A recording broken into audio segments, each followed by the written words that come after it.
day scopes, and it's been a day.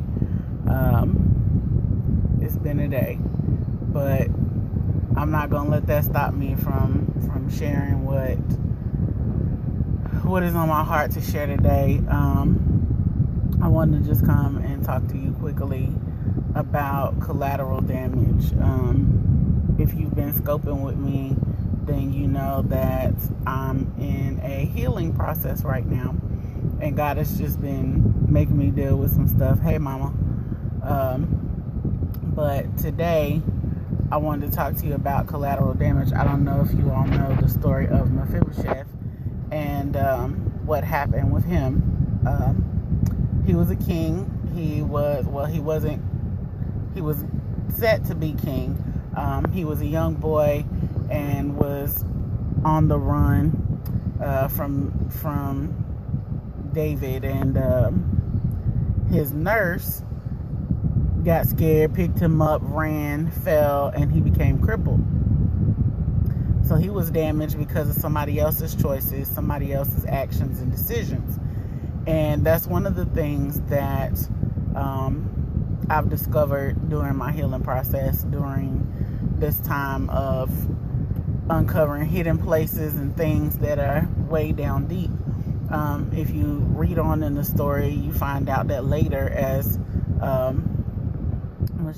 Mephibosheth's story comes full circle, he comes back into the presence of the king, and even though he's crippled and according to custom shouldn't have been allowed at the king's table, he was allowed there at the table. Not only was he allowed at the table, but the way the table was prepared covered up his imperfections and the fact that he was crippled. So I said that to say this. One, if you are damaged because of somebody else's actions, decisions, don't let that make you feel like you're not still going to receive what God has for you. The table that he's preparing for you is still yours. And what he's preparing, your imperfections, your damage, your crippling, whatever your scars are, won't matter. He's already taken all of that into consideration, and all that's already been factored in. But the hard part sometimes is realizing that we've suffered that collateral damage, in crimes and in investigations and things like that. The collateral damage is kind of the fallout of what has happened. So, for instance, say a car drives into a building and the building collapses and 2 or 3 people get crushed. Well, the people that get crushed are considered collateral damage because it wasn't the direct result of the person driving into the building, if that makes sense. So the primary damage is the damage that's done to the structure of the building as the car goes through, but the collateral damage is the people who just happen to be there. Sometimes we're put in situations where we follow God, where we listen to his instructions, where we do what he says do, and we know that we've heard him clearly, but other people involved make another choice, which alters your path, which causes damage to you, which sometimes can lead you to feel like you've been cheated, you've gotten the short end of the stick, like, okay, God, I've been here, I've been obedient, I've done all you've asked me to do, and things still didn't go my way. Things still didn't turn out right. I still feel like I'm getting shortchanged. So that's what I mean when I say collateral damage. And that damage, sometimes you don't even realize has been done until way later down the road. But remember, let's remember that even though the damage is done, what God has for you is still for you. That table, those blessings, those promises are still for you. So even though you may be damaged, you may be dealing with some things that were because of no fault of your own, you're still worthy of everything that God promised you. You're still set up to receive that blessing, and it's still coming. Maybe a little delayed. You may have to process some things before you get it, but it's still coming. It's still yours. What God has for you is for you, and nobody can take that away. He's already declared your end from the beginning. So if he said you're going to have XYZ, you're going to have it. It's just a matter of being patient and going through the process to get there. And that's what we don't usually like to do and want to do, especially when God puts you in those hard places where you're being pressed and he's exposing those things. So if you're suffering from collateral damage today, I just want to say to you, be encouraged. Know that this is not your final destination, that whatever wounds, whatever scars, whatever damage has been done, God can heal it. And even if he doesn't heal it, if he allows you to keep that wound or keep that scar to use as a place of ministry, he's still going to allow you to receive that blessing. He still calls you a son or daughter. You're still an heir. This week in my blog, I talked about a couple of different things, and if you have time, go check it out. Yeah, it is. It's like Job. It might be hard right now, but you'll get past it. And that's one of the things that I talked about this week too. Just enduring that process and doing demolition. I talked about in my blog this week how sometimes we build memorials at places of hurt, and we keep going back to them. But in this season, God is requiring us to knock down those memorials so that he can make room, we can make room for the new things that he's trying to build. If we're constantly building markers at places of hurt, places of pain, places of disappointment, how can God ever get us into the promised land that he has for us if all we're doing is marking places of hurt, disappointment, where we were let down, where we were shortchanged? When God is trying to plow that land, he's trying to break up that fallow ground and plant new seeds and build new things. But if we keep decimating the ground, he can't build what he's trying to build. So we have to go back and do some demolition work sometimes. And that's one of the things that I've been doing. Sometimes we got to lay stuff at his feet individually, not collectively, and say, oh God, I'm giving you my hurt. Sometimes you got to go back and do each individual thing. Okay, God, I was hurt about this. I'm still mad about this. This disappointed me. This made me angry. I still feel some type of way about whatever. And go through that list individually so you acknowledge it, so you confront it, because what you don't confront can't be healed. What you don't confront won't be uncovered and exposed, and God can't deal with it. He can, but he's waiting for us to give it to him. Right, we keep burning ourselves over and over because we're not letting change take its place. It's like little kids, when you tell them the stove is hot, don't touch it, but they want to keep touching it anyway until they get burnt. Sometimes we damage our own selves. We break our own hearts. We disappoint our own selves because we don't listen to the leading and guiding of the Holy Spirit. When he shows us things, when he tells us things, we override it and let our flesh lead us and guide us instead of listening to the voice of God. When he's telling us, no, that's not my will. That's not my best for you. That's not what I have for you. Wait, go this way, go that way. And we go our own way. And then we end up with heartbreak. We end up with disappointment. We end up angry, whatever, because we didn't listen to God. Sometimes he'll let us have what we think we want just to show us that's not what we need. Exactly. We do hold up our own progress sometimes. That's why it's so important to really listen and pay attention to the leading of God and to allow him to lead us in every area and aspect of our lives. Today started out a little rough for me. I had reservations for an event next week. Found out that the place canceled my reservations and they think I'm going to forfeit this money. But the devil is a liar. They're going to give me my money back. And I will be writing a bad review for their customer service and the business because the way they handled things was wrong. I was highly upset. I was angry. But I was like, you know what? I'm not going to let the devil ruin my day. I'm not going to let the devil stop my plans to celebrate, because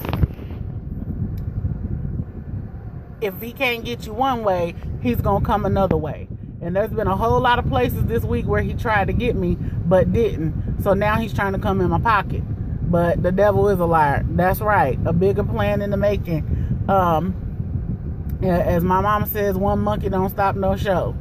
So just because that business had poor customer service and did not handle the situation properly at all, we're moving forward. We're going on with the plans anyway, and I believe God is going to bless and move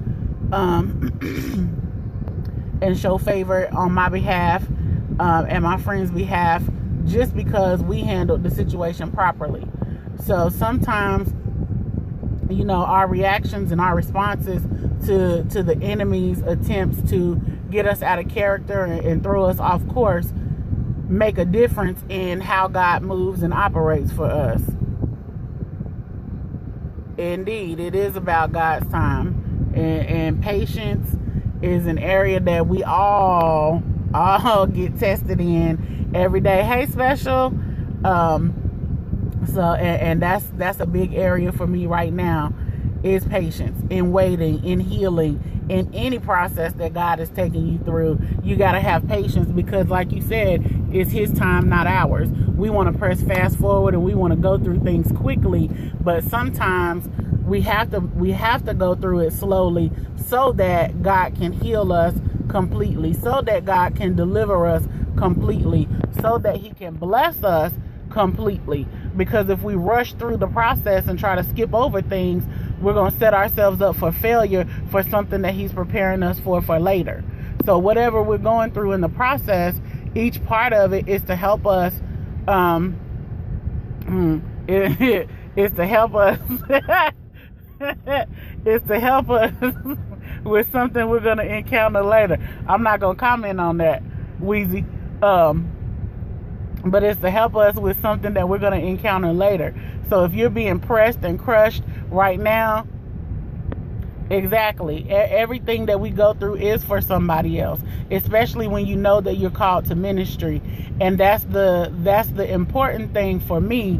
That's the thing that keeps me going, is knowing that it's not about me, and staying in a place of humility to know that, yes, I'm going through this process, but it's for somebody else to be helped. It's for somebody else to be healed, set free, delivered, to receive a breakthrough, whatever. But God chose me and trusted me to endure the process to be able to pour into them later.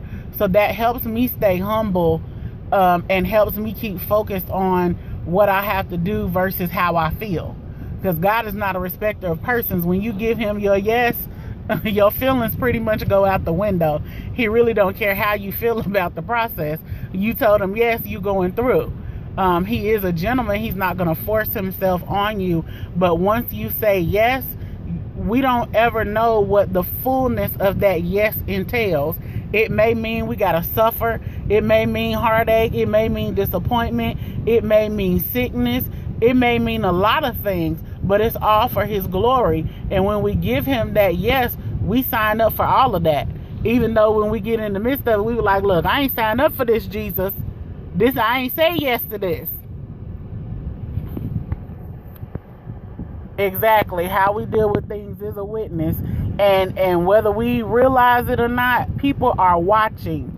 People are watching. And that's the beauty of obedience. When you are obedient and when you walk out things with a good attitude and other people see that, sometimes they'll let you know, hey, you know, I've been watching you do this, that, and the other, and this is a blessing to me, or it really inspires me to see you do this or do that, and so forth. And sometimes you get that, sometimes you don't.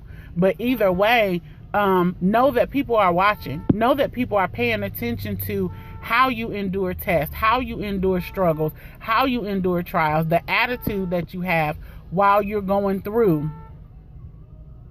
Exactly. A life lived is a bigger witness than talk.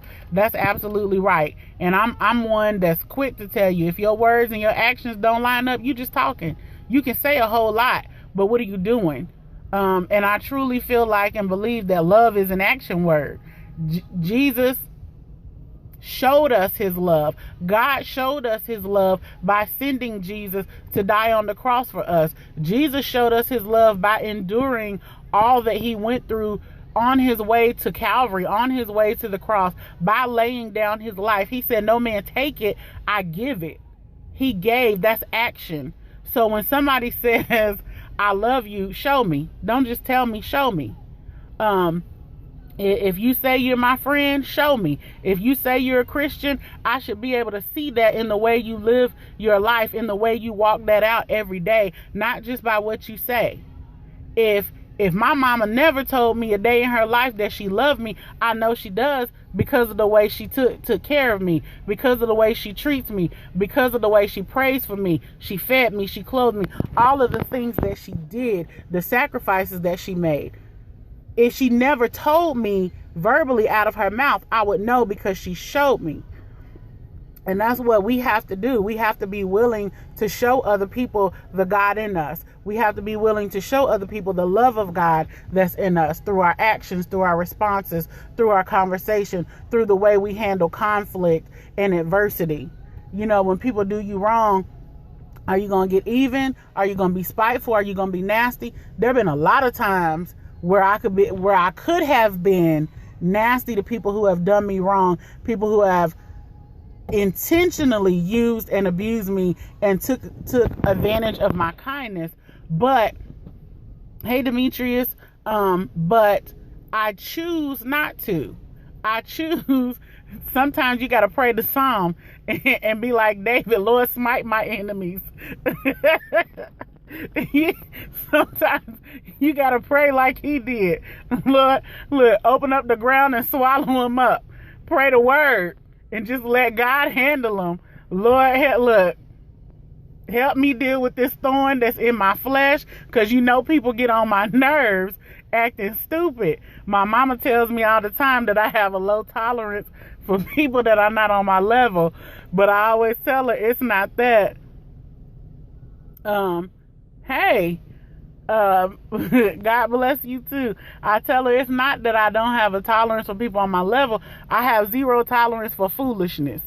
So when people come at me with nonsense and foolishness, my radar instantly goes off and I'm at zero. I'm like, I don't have time for it. I can't deal with it. Who has time for that?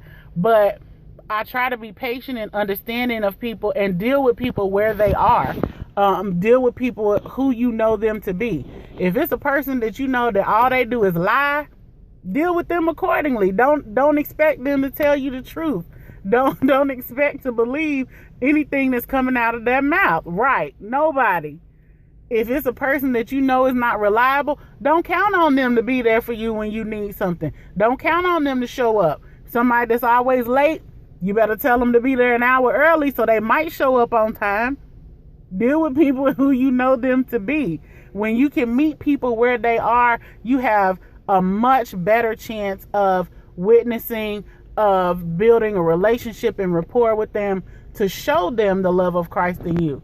Because you can't expect people, right.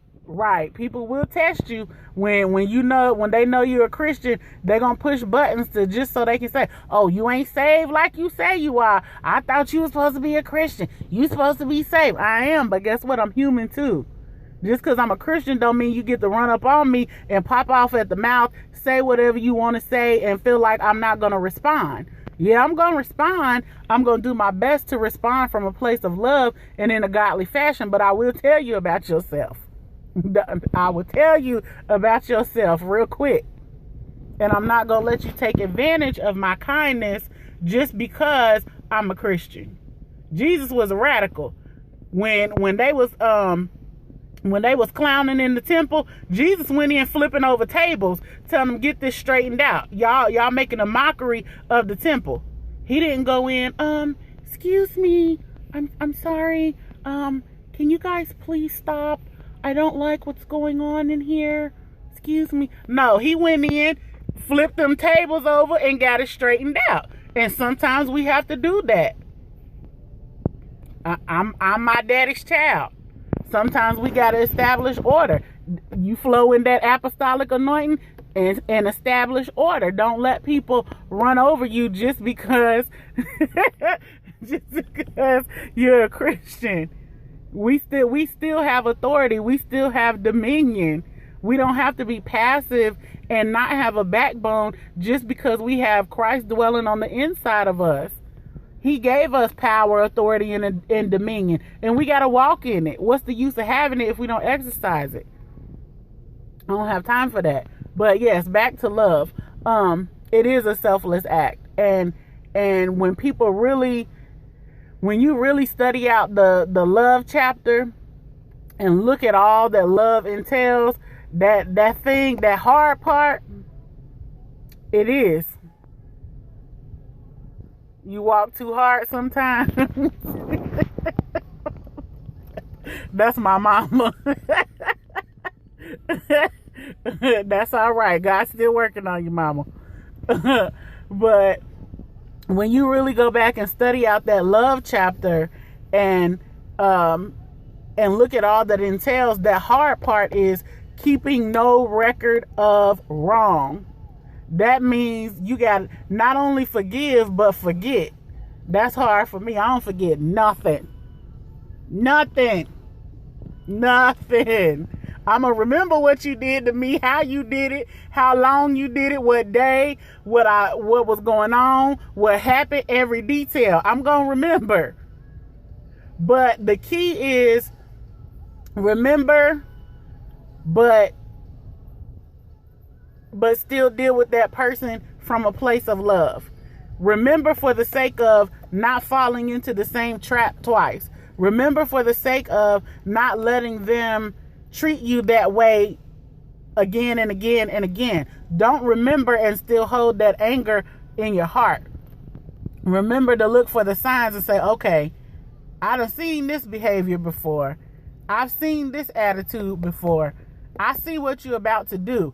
It's remembering to not be ignorant of the enemy's devices, but not remembering for the sake of holding a grudge or holding on to spite. And I feel like I've had people just do me completely wrong and have forgiven them.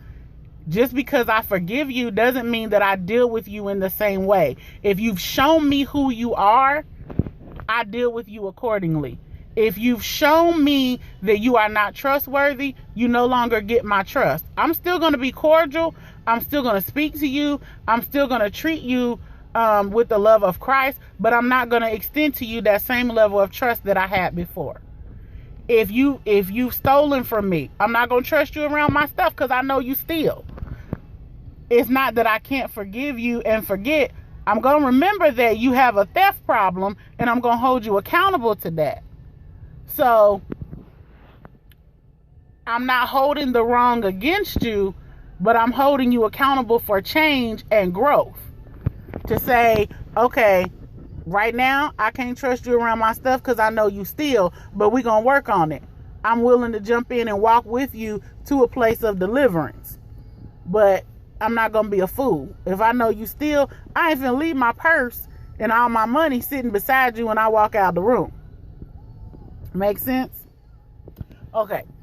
But anywho, I'm out running errands. Me and my very intelligent self came out of the house without my wallet, so I got to go back home and get my wallet so I can pay for my stuff that's on hold at the store. And I'm going to the polls to vote. If you haven't voted, please go vote. It ain't none of my business who you voting for, but please vote because it does make a difference. If you can vote early, go vote early, get it out the way.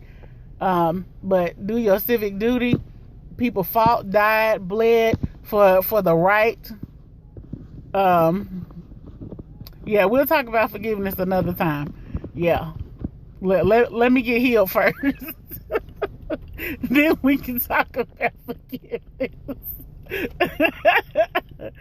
Oh, I'm kidding. But yeah, we'll definitely talk about that another time.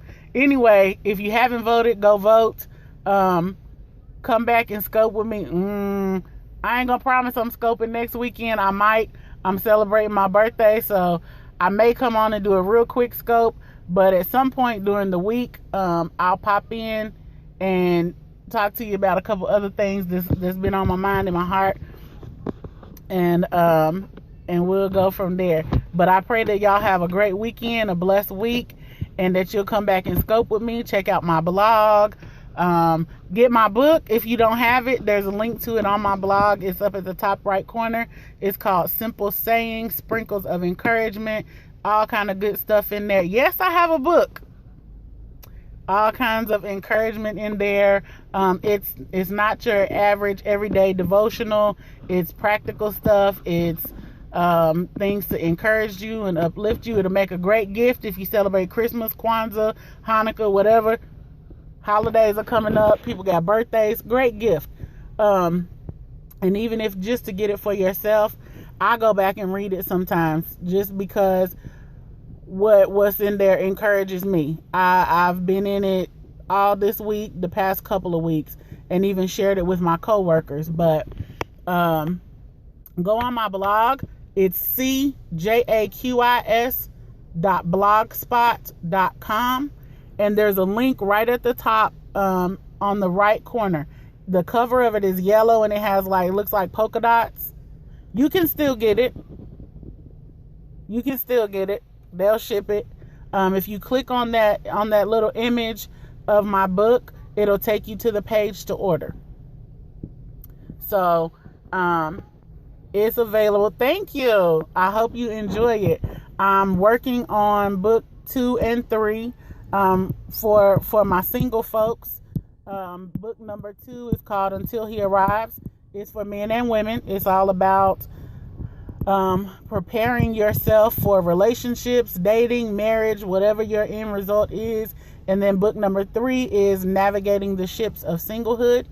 It talks about all the different ships, courtships, friendships, relationships, all that, what to do, not to do, things to expect, how to handle it once you get in there, what happened if you in a situationship and thought you were in a relationship, all that good stuff. So those are coming. I have t-shirts coming for the singles ministry. I have a card game coming. I'm excited about it. I ordered the test print of the card deck, so I'm waiting on that to come to check for quality, and if that's a-okay, they'll be available on the website too, so you can order that. The card game is it's a game that you can play like when you're if you're dating. It has almost 60 questions to ask, good things in there about family, about relationships, about money, about just typical getting to know you questions. Then some cards where you can choose a question yourself. So it's really good. We tested it out. I think it'll be great, and hopefully you'll get one of those too when they're available. It's a good icebreaker to play or to throw in your purse or your pocket for a first date or first few dates. If you're in a relationship, sometimes you don't ask those questions. You don't really talk and get to know one another intimately, because you get so involved in going and doing and being out and whatever. You don't sit down and have those conversations and ask the questions that you need to ask. There's questions in there about religious beliefs and spirituality, questions about prenups, about budgeting, about food, about families, best friends, all kinds of stuff. So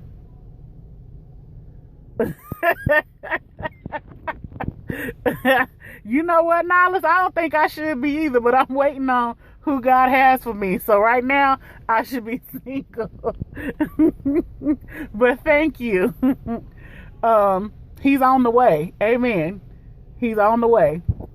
But hopefully, it'll be some good tools, some useful stuff. I'm developing a workbook to go along with the book that helps you to set your boundaries, your deal breakers, all that good stuff. So all of that's coming. I've been busy. I've been working. I promise I have. I haven't been slacking. God's been kicking my butt about getting it done and getting it finished. So it's coming soon. Hopefully by the end of the year. I'm still looking for an illustrator. for my children's books. So if y'all know anybody, please send them my way. It doesn't matter where they are. I need to find a good illustrator that I can build a working relationship with, because I have a series of children's books.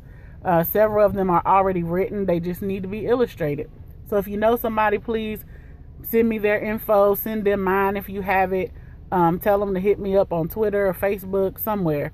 Just get them in touch with me, because I really want to get these books out for the babies too. So yeah, that's it. That's all my stuff. So I'm gonna update everything soon on, I don't know if I can do it on here, but you can follow me on Twitter too, and I think I have links to my other pages in my Twitter profile. I don't tweet a lot. I only tweet really when I blog or when I have big news to announce. So you can link back to my blog there too, Nollis, if you have trouble remembering the link or finding it. But yeah, I gotta go get my wallet and run errands. So y'all have a great day, and I'll see you. Okay, we'll talk about forgiveness, and we ain't talking about why I'm single, but we'll talk about forgiveness. We'll talk about that real soon. But yeah. Y'all have a have a great day. Hey, Nollis, you can talk to my mama. She's on here. You can ask her about me being single. Ask her. I'm sure she can answer those questions for you. Yeah.